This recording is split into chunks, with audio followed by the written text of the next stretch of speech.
Pêngava bagera Cizîrê di roja xwe ya pêncan de ye. Şervanên Qesedê li ser sînorê Iraq û Sûriye bi pêş dikevin. Heta niha şervanan 18 kilometre ji dagirkeriya çeteyên DAIŞ'ê rizgarkirine. Piştî van pêşketinan şervan gihan nêzî gundê Sûsa yê li ser sînor.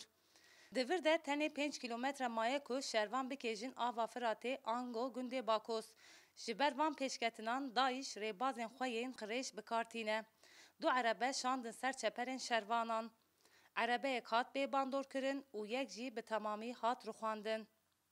Dîsa çeteyên DAIŞê ji bo pêşketinê şervanan asteng bikin mayînan diçînin. Şervanan karibûn hijmarekî ji wan mayînan bêbandor bikin.